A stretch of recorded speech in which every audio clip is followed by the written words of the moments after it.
ఒక పక్క అనూహ్యమైనటువంటి విజయం అని చెప్పి మనం అందరం చాలా సంతోషపడినప్పటికీ, రెండవ పక్కన మనం ఈ విజయం నుండి నేర్చుకోవాల్సినటువంటి పాఠాలు కూడా ఉన్నాయి అని చెప్పి గ్రహించవలసినటువంటి అవసరం ఉన్నది అని చెప్పి గట్టిగా విశ్వసిస్తున్నాను నేను.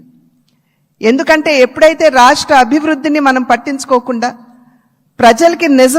ప్రజల్ని నిజమైనటువంటి సంక్షేమానికి ఎప్పుడైతే మనం దూరం చేస్తామో, మాకు తెలుసు ఏ విధంగా నిర్ణయం చేయాలి అని చెప్పి ప్రజలు ఈ ఎన్నికల్లో ఓట్ల మాధ్యమంగా వారు మనకి ఒక హెచ్చరిక ఇచ్చారు అని చెప్పి నేనైతే భావిస్తున్నటువంటి నేపథ్యం.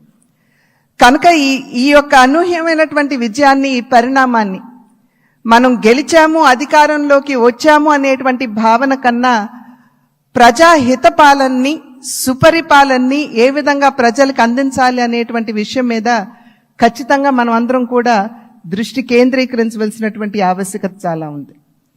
ఆ సందర్భంలో ఈ మూడు పార్టీల యొక్క కలయిక, ఒక్కసారి మూడు పార్టీల యొక్క ఆలోచన విధానాన్ని కనుక మనం తరిచి చూసినట్లయితే, భారతీయ జనతా పార్టీ ఆది నుండి కూడా, ఎప్పుడైతే భారతీయ జనతా పార్టీ ఏర్పడిందో ఆనాటి నుండి కూడా సబ్కే సాత్ సబ్కా వికాస్ అనేటువంటి ఒక సంకల్పంతో ముందుకు వెళ్తున్నటువంటి వైనం మనందరికీ తెలుసు.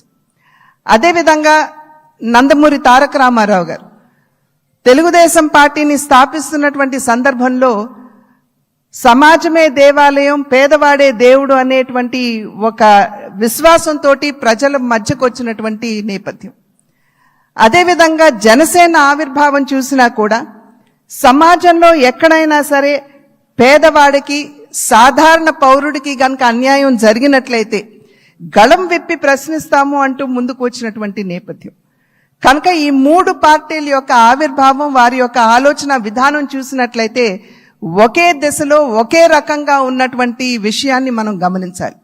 అంటే సమాజంలో ఉన్నటువంటి సాధారణ పౌరుడికి న్యాయం చేయాలి, పేదవాడికి నిజమైనటువంటి సంక్షేమాన్ని అందించాలి అనేటువంటి లక్ష్యం ఈ మూడు పార్టీలకు ఉన్నటువంటి సందర్భంలో ఈ మూడు పార్టీల యొక్క కలయిక నిజంగా ఒకంత ఆలస్యమైనా కూడా ఇది రాష్ట్రానికి చాలా అవసరమైనటువంటి కలయిక అని చెప్పి నేను భావిస్తున్నాను.